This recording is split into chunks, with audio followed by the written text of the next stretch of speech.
I want to talk about something that's been weighing on my mind lately. So, my daughters are 4 and 6, and they're already doing ballet and swimming lessons. Just this week, another mum asked if we were signing up for basketball, and I felt that familiar knot in my stomach, that pressure to say yes, to keep up, to make sure my girls don't miss out on anything. But here's what I've been wondering. Are we creating a generation of exhausted children and burnt out parents? I know every family is different, and what works for one might not work for another. Today, I want to explore when activities genuinely help our children versus when they might actually be doing more harm than good. So, the numbers are absolutely staggering when you look at what's happened over the past 2 decades. In 2003, only about 30% of Australian children were involved in cultural activities outside school hours. By 2018, that number had skyrocketed to 96%. Nearly every single child is now doing something structured after school. We're spending on average of $2,000 per child every year on extracurriculars.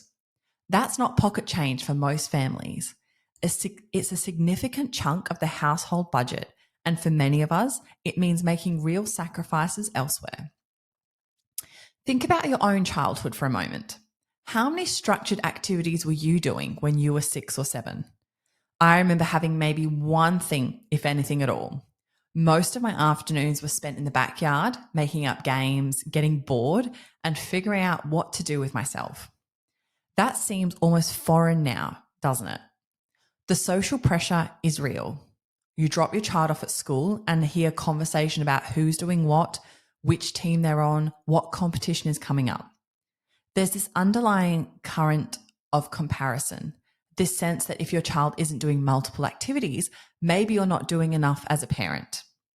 Activities have essentially replaced what we used to call free play, where children once had unstructured time to explore, create, and just be kids. We filled those hours with organized adult-led activities. Every moment is scheduled, every skill is being developed, every experience is optimized. The guilt cycle is exhausting. We feel bad if we don't sign them up because we worry they'll miss out on opportunities or fall behind their peers.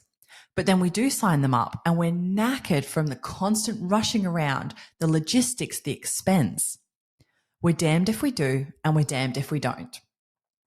What's particularly interesting is how activities have become almost compulsory rather than optional.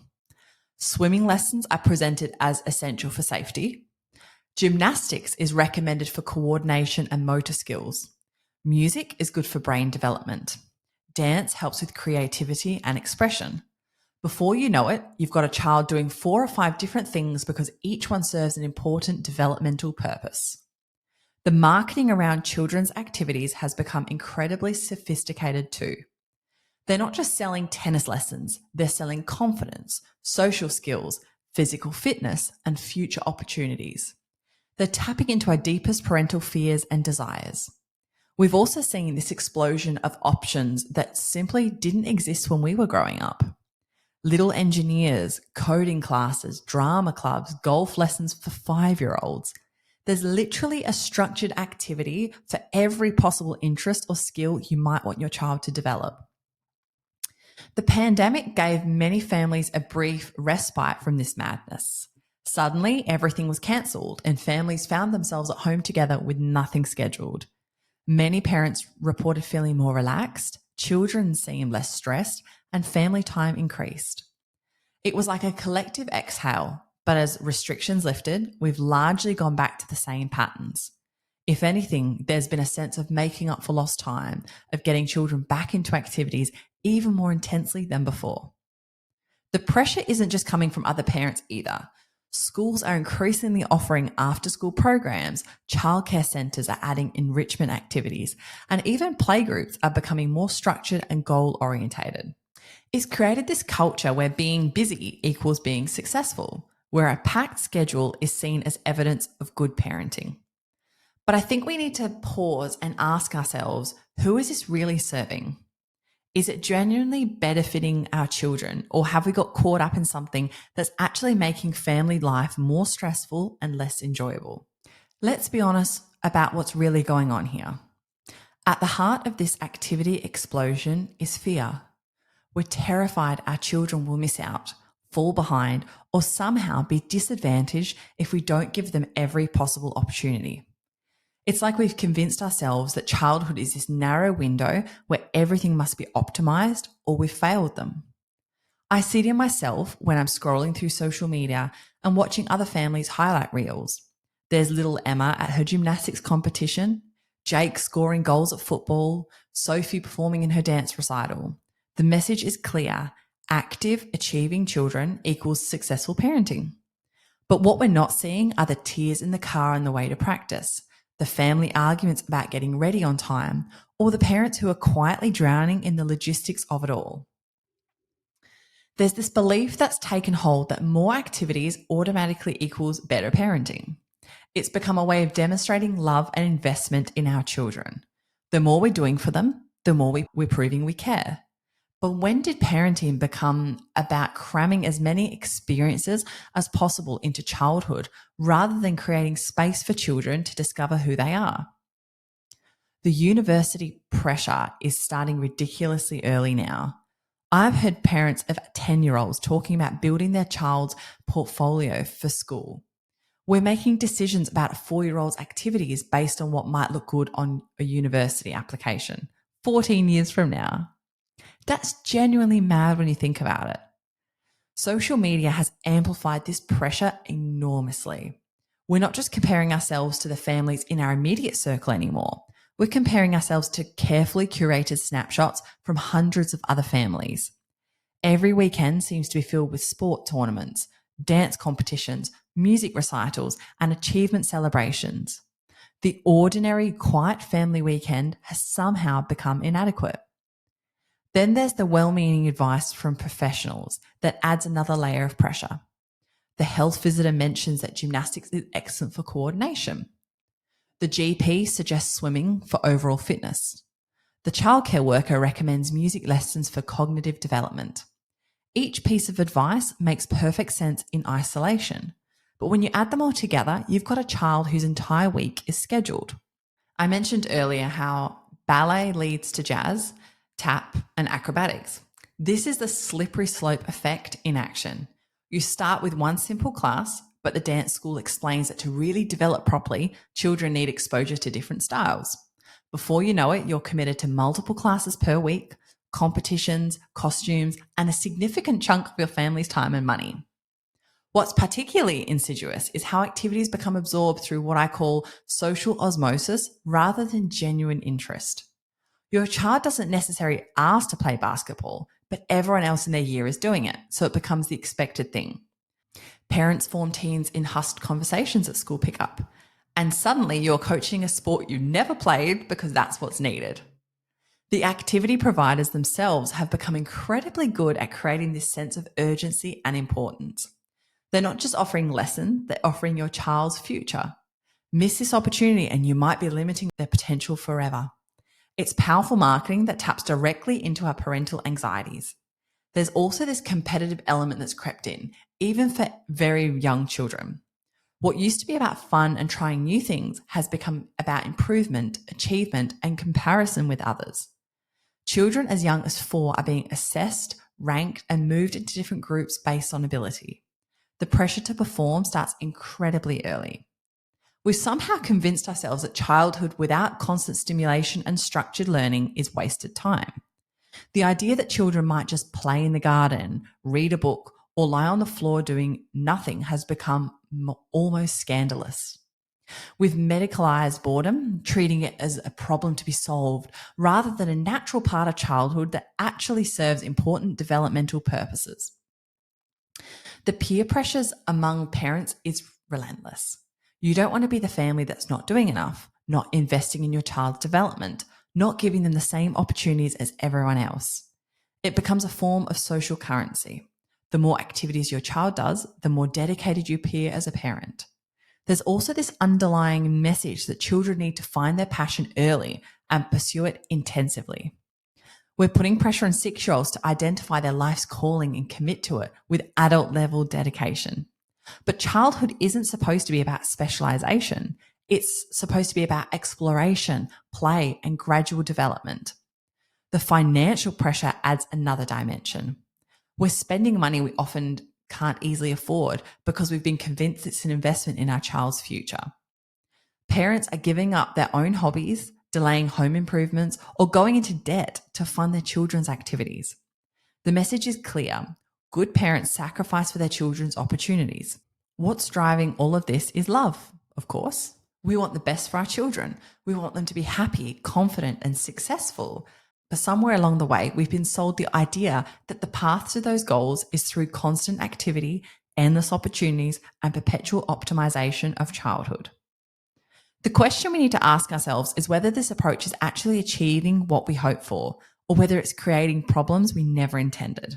So let's talk about the costs that nobody mentions when they're selling you on all these wonderful opportunities for your children. I'm not just talking about the fees, though they're eye-watering enough.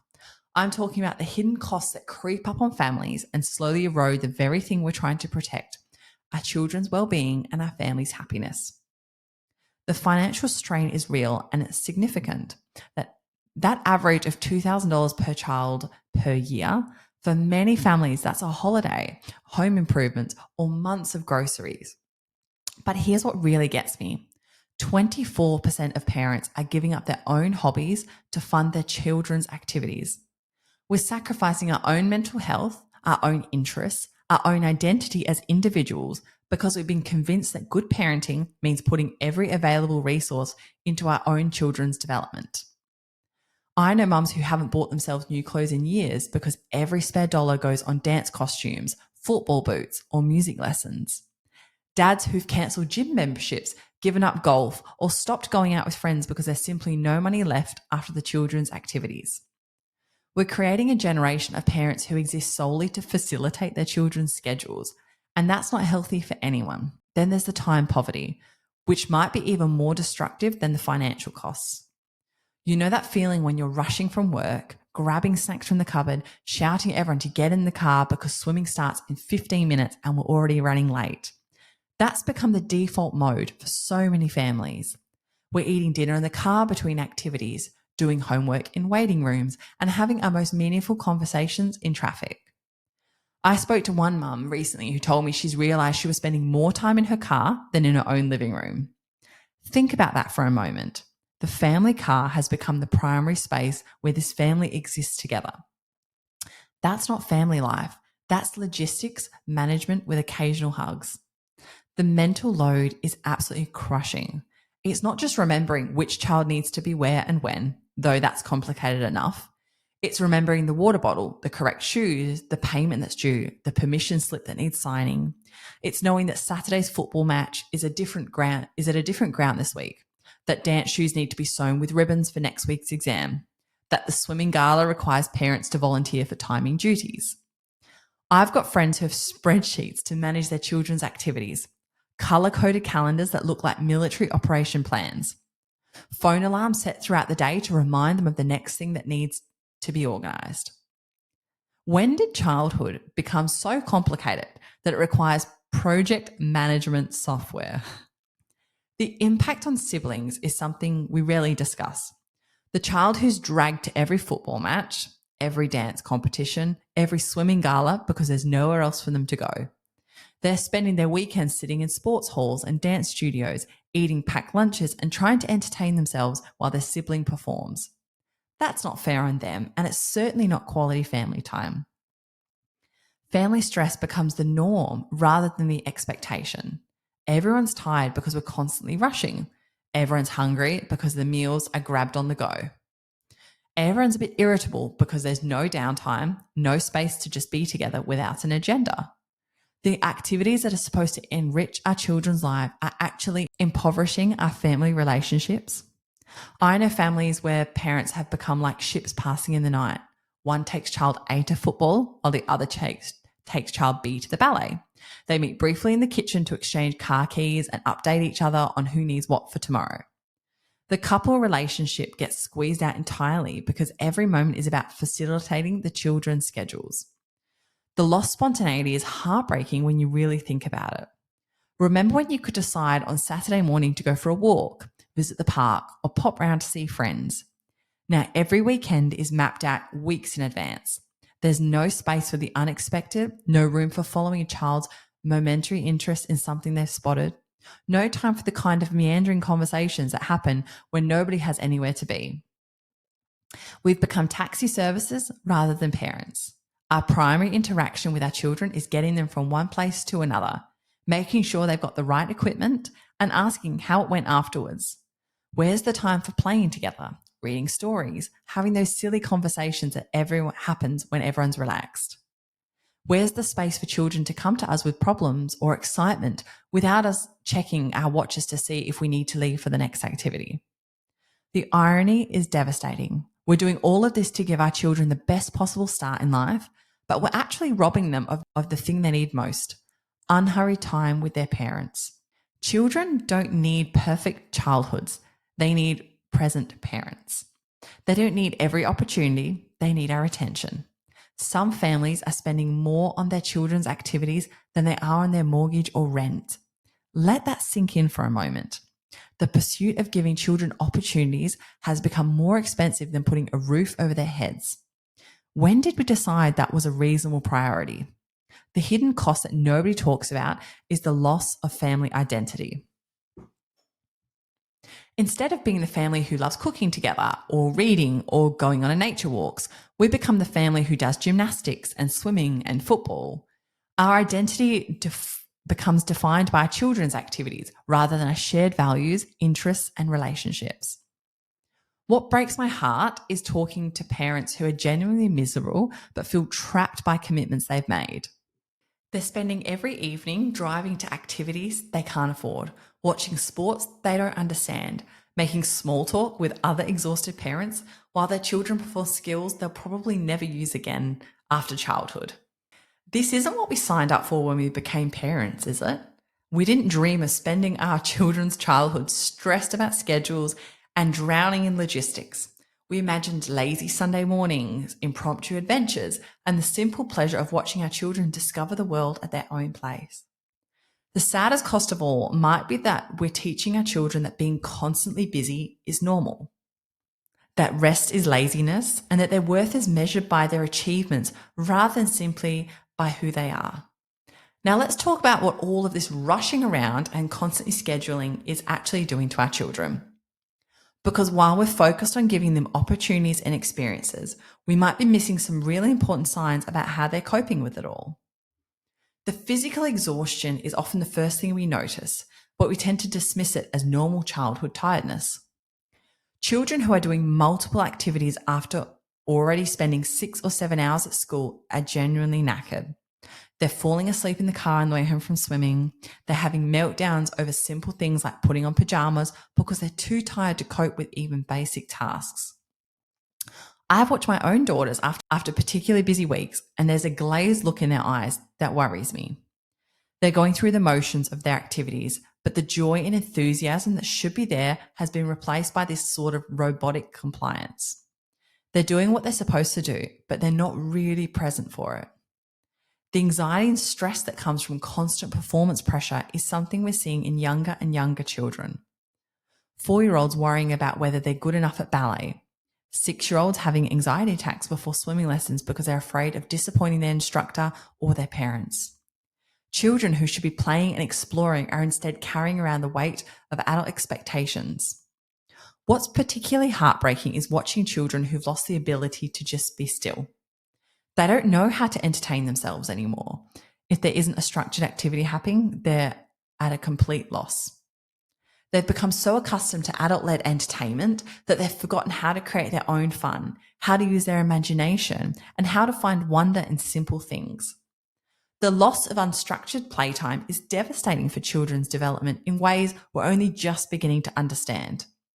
Play isn't just fun, it's how children process their experiences, develop creativity, and figure out how to navigate relationships.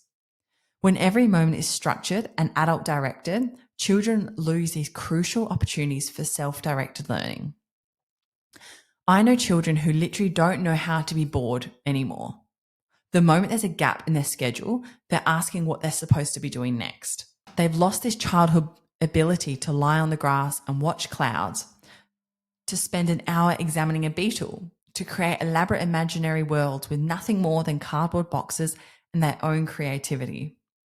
Their identity becomes tied to their achievements rather than their intrinsic worth as human beings. They start to believe that they're only valuable when they're performing, improving, or winning. Children as young as 5 are talking about being good at things or bad at things rather than simply enjoying the experience of trying new activities. The reduced family bonding time is having profound effect on children's emotional development. They're not getting enough of those casual, unplanned moments with their parents where real connection happens.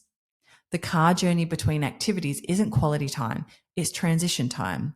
Children need long, lazy stretches with their parents where nothing particular is happening, where conversations can develop naturally, where they can feel truly seen and heard. Children are missing out on the simple pleasure of hanging around at home. They don't know the satisfaction of a slow Saturday morning in pajamas, the joy of helping mum and dad cook dinner without rushing to get somewhere else, the comfort of curling up with a parent and a book without checking the time. Home has become a pit stop between activities rather than the secure base it should be. The risk of burnout in children is real and it's increasing. We're seeing 7-year-olds who are sick of activities they once loved, who are asking to quit things they've been doing for years, who are showing signs of genuine depression about their packed schedules. When childhood becomes about constant improvement and performance, children lose the intrinsic motivation that should drive their learning and exploration. Sleep deprivation is becoming normalized for children. They're going to bed later because of evening activities, but they still need to get up early for school. They're not getting the 11 or 12 hours sleep that young children need for proper physical and emotional development. Tired children can't learn effectively, can't regulate their emotions properly, and can't enjoy their experiences fully. The social pressure children feel is intense. They know their parents are making sacrifices for their activities. They feel responsible for justifying the time, money, and energy being invested in them.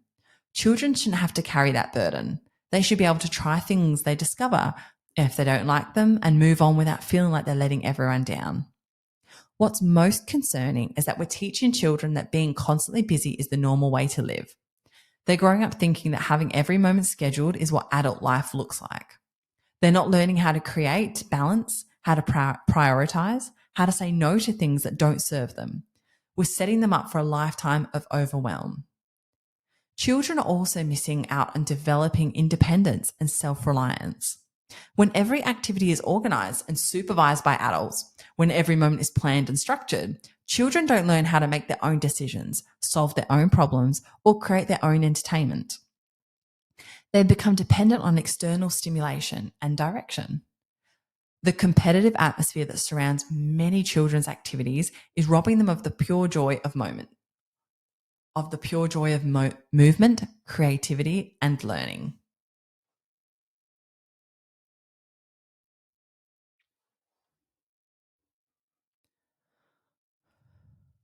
Instead of celebrating effort and enjoyment, we're creating environments where children are constantly comparing themselves to others, where not being the best feels like failure, where the process becomes less important than the outcome. Perhaps most sadly, children are losing touch with their own authentic interests and preferences. When activities are chosen based on what's available, what other children are doing, or what parents think is important, children don't get the chance to discover what genuinely lights them up. They become performers in their own lives rather than the authors of their own experiences. The childhood we're creating for our children is nothing like the childhood we remember having. And we need to ask ourselves whether that's actually progress or whether we've lost something precious in our rush to optimize every moment. Right, let's pause for a moment and look at what the actual experts are saying about all of this, because I think we need a bit of a reality check.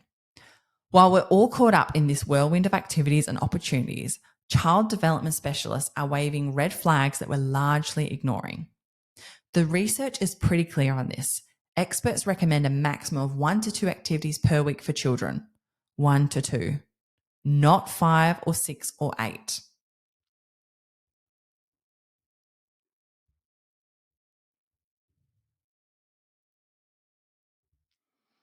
I read a really interesting study by a Dr. Elsie Waghorn, And she has done extensive research on overscheduling, and her findings are stark. Children who are doing more than 2 structured activities per week are showing signs of overwhelm and stress that we simply wouldn't have recognized as problems 20 years ago. What's particularly interesting is the research on unstructured time and brain development. Children's brains literally need downtime to process information, consolidate learning, and develop creativity. When every moment is filled with structured activity, we're actually interfering with crucial developmental processes. The brain development that happens during what we call boredom is absolutely essential for things like problem solving, emotional regulation, and creative thinking. Jerry Bubrick, a clinical psychologist who's worked extensively with children, has developed what I think is a brilliant framework for evaluating whether children are overscheduled. He asks 4 simple questions. Can your child still do their homework without stress? Are they getting 8 or more hours of sleep each night? Can they still spend meaningful time with family? Do they have genuine downtime where they're not required to do anything particular? If the answer to any of those questions is no, then according to Dr. Bubrick, it's too much. It doesn't matter how wonderful the activities are, how much your child seems to enjoy them, or how beneficial they might be in theory. If they're interfering with these fundamental needs, then the activities are actually causing harm rather than benefit. The myth about early specialization is something experts are particularly keen to debunk. We've somehow convinced ourselves that children need to find their passion early and pursue it intensively to have any hope of success. But research consistently shows that children who specialize too early are actually more likely to burn out, get injured, and lose interest in their chosen activity. The most successful athletes, musicians, and artists typically had broad exposure to many different activities during childhood and didn't specialize until their teenage years. There's fascinating research coming out about how children actually develop resilience, and it's not through structured activities and adult guidance. Children develop resilience through unstructured play, through being bored and having to figure out what to do with themselves, through facing small challenges without adult intervention. When we fill every moment with organized activities, we're actually robbing children of the experiences they need to develop independence and problem-solving skills. The studies on well-rounded children are eye-opening too. We've been told that universities and employers want well-rounded individuals, and we've interpreted that to mean children who do lots of different activities. But that's not what the research shows at all. What universities and employers actually value is depth of engagement, the ability to commit to something and see it through, and evidence of genuine passion and interest.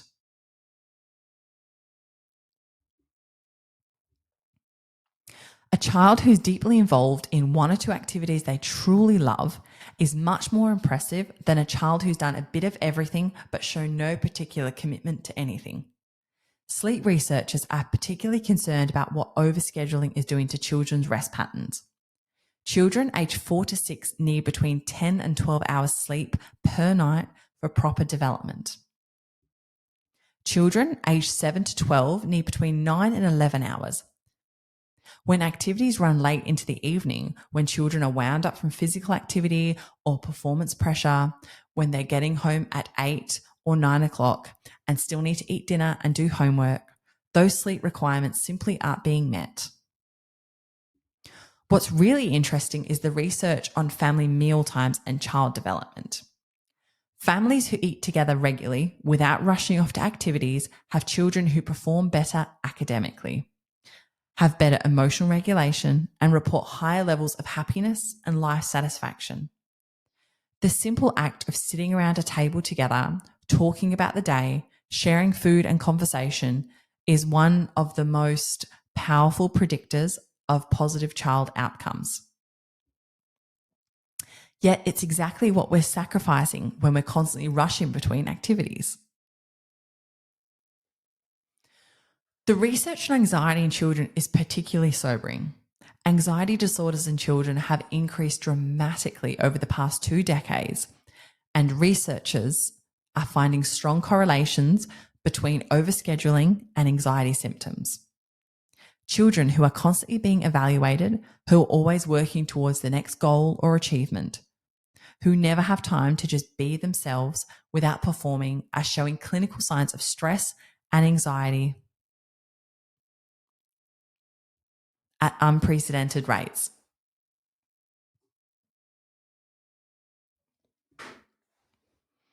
Perhaps most importantly, the research consistently shows that the benefits we think we're providing through multiple activities can be achieved much more effectively through fewer, more meaningful commitments. A child who does one sport they genuinely love will develop better social skills, physical fitness, and emotional resilience than a child who does 4 different sports they're lukewarm about. The experts are telling us something we need to hear. Less really can be more when it comes to children's activities. Quality over quantity isn't just a nice saying. It's backed by solid research about how children actually develop and thrive. So how do we actually make sense of all this? How do we navigate between the pressure to give our children every opportunity and the very real risks of overscheduling? I've developed what I call my family framework for making decisions about activities, and I want to share it with you because it's genuinely changed how we approach these choices. The foundation of my framework comes from those 4 questions that Dr. Bubrick mentioned, but I've adapted them to make them more practical for everyday family life. Before we commit to any activity, I ask myself, can my child still do homework without us? Can my child still do their homework without us?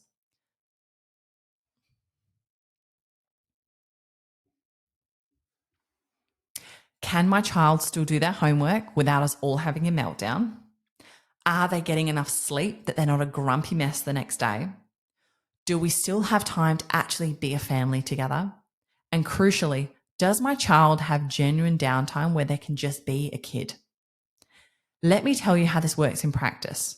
When that mum mentioned basketball for my 6-year-old, my immediate reaction was panic. Everyone else was doing it. She'll miss out. She needs to try team sports. What if she's naturally gifted and we never discover it? But then I stopped and applied my framework. She's already doing ballet once a week and swimming once a week. Adding basketball would mean a third structured activity. When would she do her homework? When would we have family dinner? When will she have time to play in the garden and read books that she loves or just mess about? The answer was clear, not now. Not because basketball is bad or because I don't want her to try it team sports, but because the timing doesn't work for our family right now. And that's okay. There will be other opportunities where she's older, when our schedule has more capacity, when she's specifically asked for it rather than me feeling pressure to sign her up. I also consider the child's genuine interest versus external pressure. This is harder than it sounds because children are incredibly good at picking up on what we want them to want. If I'm enthusiastic about an activity, my daughter will often mirror that enthusiasm, even if she's not genuinely interested.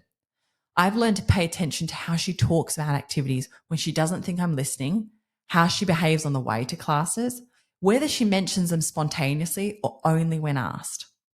My 4-year-old loves ballet, genuinely loves it. She practices her positions at home. She talks about her teacher constantly, and she gets excited about going to class. That's genuine interest. But when I suggested gymnastics because it would be good for her coordination, she was lukewarm at best. That's external pressure, and I've learned to recognize the difference. Age-appropriate guidelines are crucial, and I think we've lost sight of what's realistic for different developmental stages. A 4-year-old doesn't need to be doing multiple activities. Their job is to play, to explore, to develop basic social skills and emotional regulation.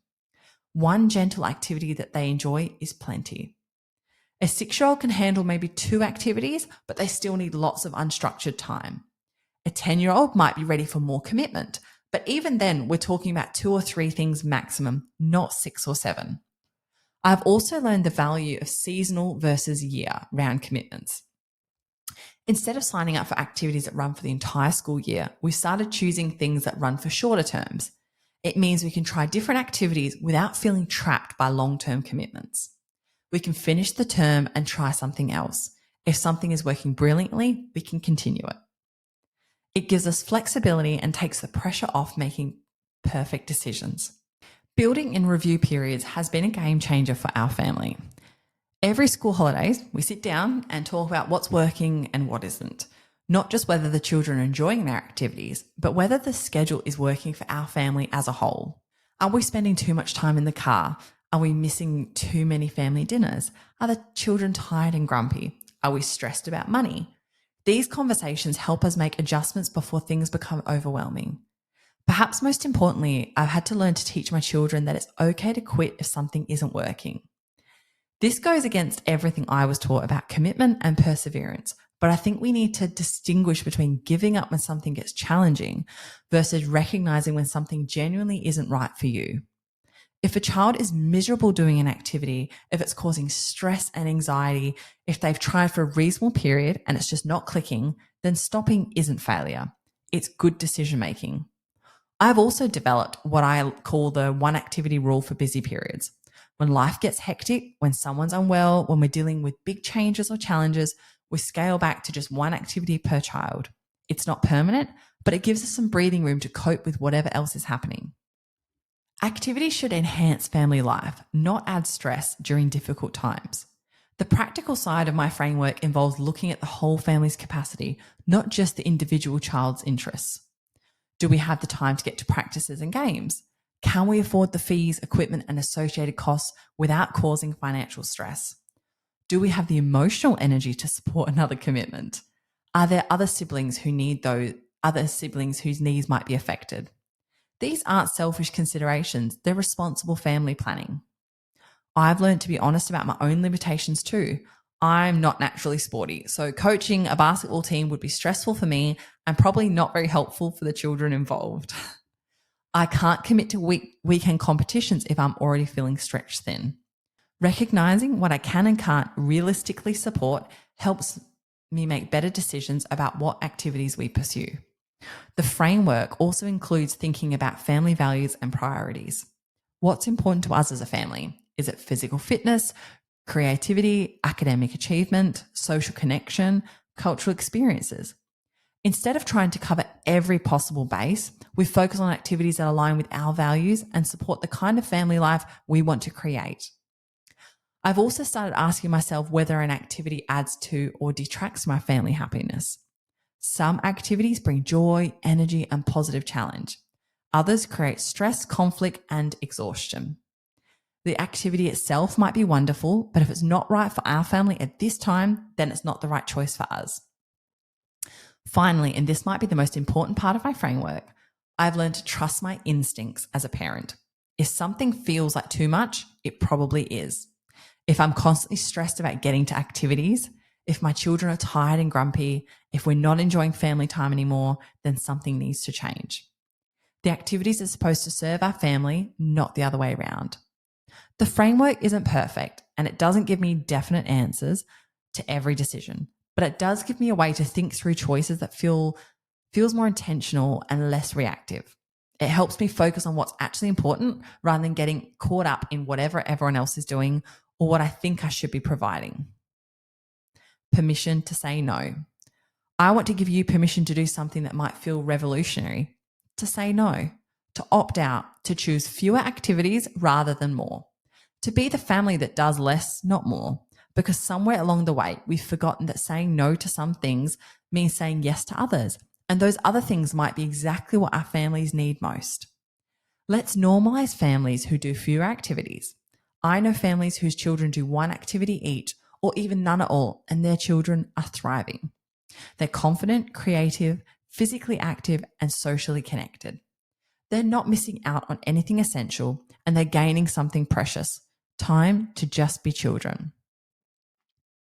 These families have discovered something we've forgotten in our rush to optimize childhood. They've learned that a child who spends Saturday morning reading books, helping with cooking, playing in the garden, or building elaborate constructions out of cardboard boxes is having experiences that are just as valuable as any structured activity. They're developing imagination, independence, and the ability to create their own entertainment. The courage to buck social pressure and peer expectations is something we need to cultivate as parents. When our parents are discussing which team their child made or what grade they achieved in their music exam, we need to be comfortable saying, we're keeping things simple this year, or we're focusing on family time at the moment. We don't need to justify our choices or apologize for them. I've started responding to activity suggestions with, that sounds lovely, but we're not adding anything new right now. It's not rude, it's not dismissive, and it doesn't invite debate. It's simply a boundary, and boundaries are healthy for families. We wouldn't let strangers dictate our family's diet or bedtime routine, so why do we let them influence our activity choices? Here's what I've learned about saying no to some things so we can say yes to others. When we're not rushing to swimming on Monday, ballet on Tuesday, and basketball on Wednesday, we can say yes to impromptu visits to the park. We can say yes to that extra story at bedtime. We can say yes to letting the children help with dinner, even though it takes twice as long and makes twice as much mess. We can say yes to lazy Sunday mornings when nobody has anywhere to be.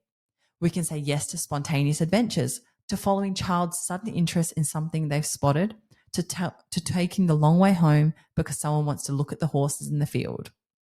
These aren't lesser experiences than structured activities. They're different experiences and they're equally valuable. Creating space for family traditions and spontaneous moments is one of the most precious gifts we can give our children. When our weekends aren't entirely consumed by sports matches and competitions, we can create our own family rituals. Maybe it's pancakes on a Saturday morning, or a walk to the local cafe, or a family movie night with homemade popcorn.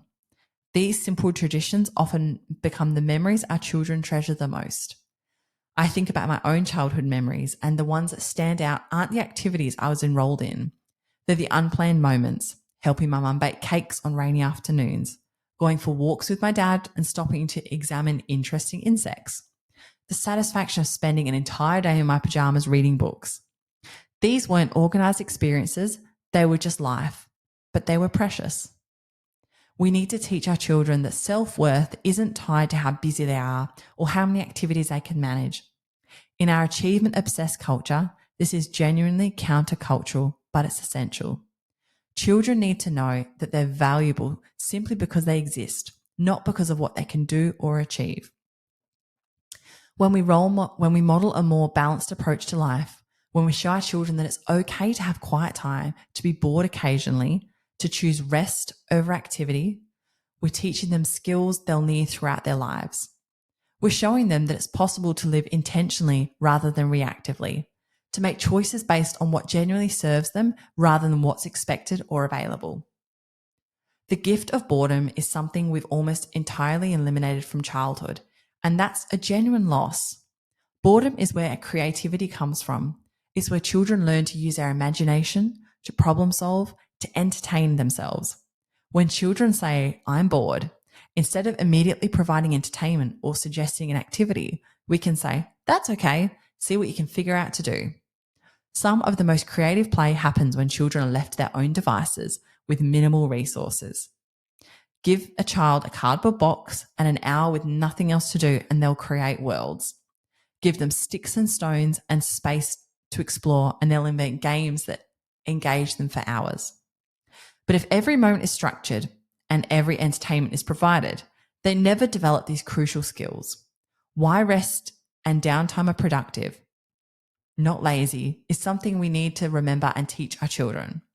Rest isn't the absence of activity. It's a different kind of activity. It's when the brain processes information, when creativity flourishes, when emotional regulation develops.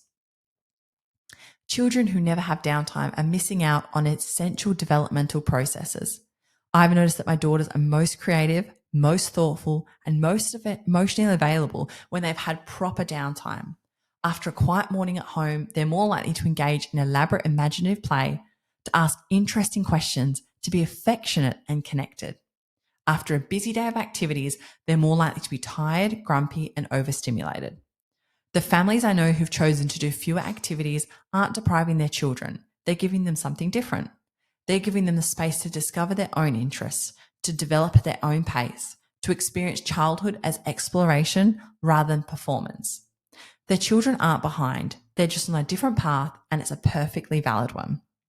So I want to give you permission to be that family, permission to do one activity instead of four, permission to have weekends with nothing scheduled, permission to prioritize family dinner over evening training sessions, permission to choose what works for your family rather than what everyone else is doing. Your children won't miss out on anything essential, but they might gain something precious, a childhood that belongs to them. Finding what works for your family. The truth is, there's no one-size-fits-all answer to how many activities are right for your family. What works brilliant for your neighbour might be a disaster for you, and that's perfectly okay.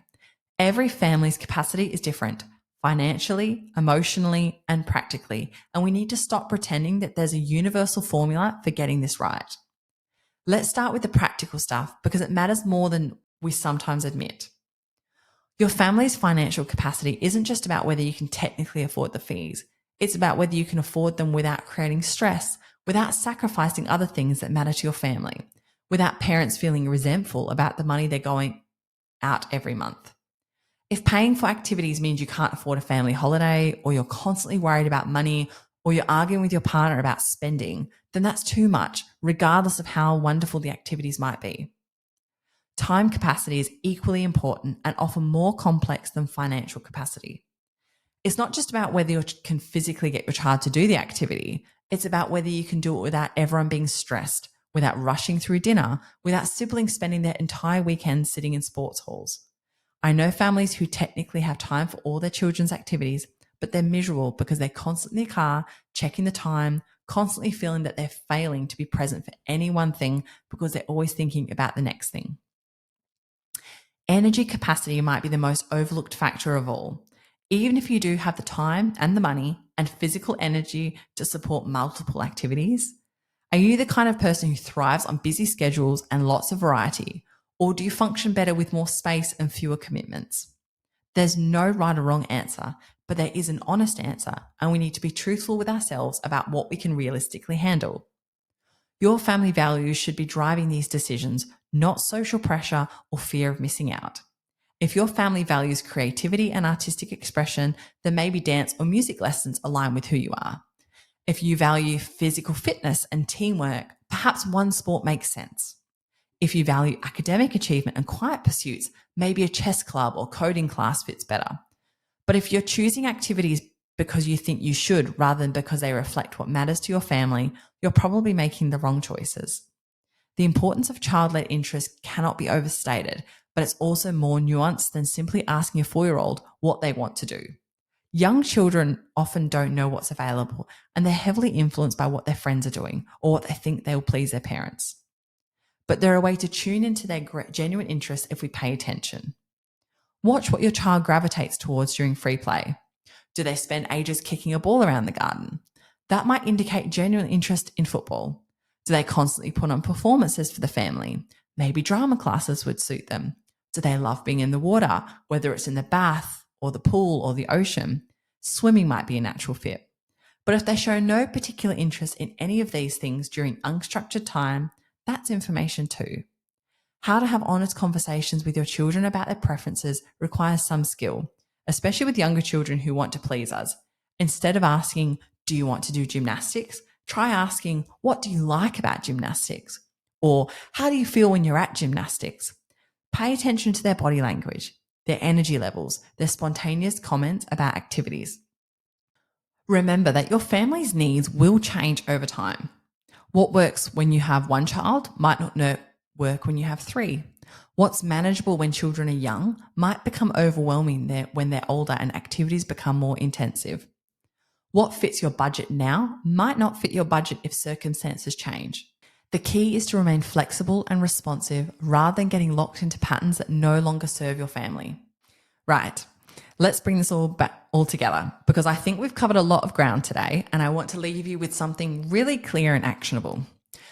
There's no perfect formula for how many activities your children should be doing. There's no magic number that works for every family, every child, or every stage of life. What matters is finding what genuinely works for your family right now, in this season, with your specific circumstances and values. I want to give you permission to trust yourself on this. You know your children better than anyone else. You know your family's capacity, your budget, your energy levels, and what brings you joy versus what creates stress.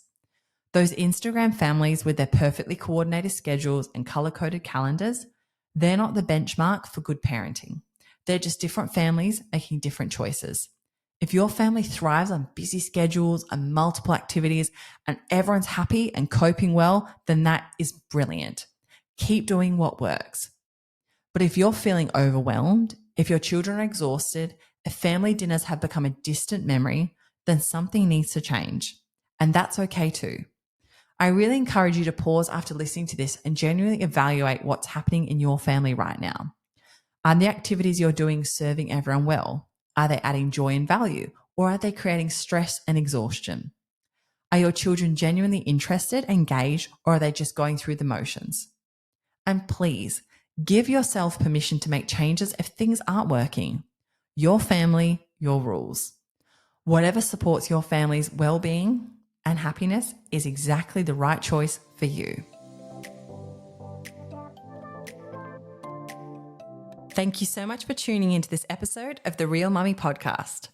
Remember, every mum's journey is unique and you are doing an amazing job.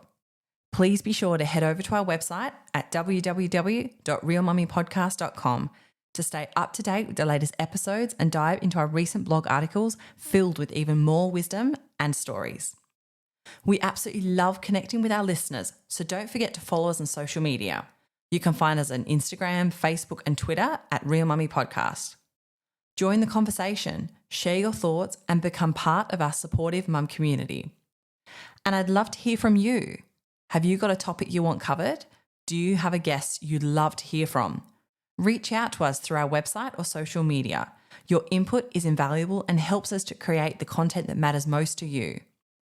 Thank you for being part of the Real Mummy podcast family. Until next time, stay strong, stay kind to yourself, and remember, you're never alone on this journey. You've got this.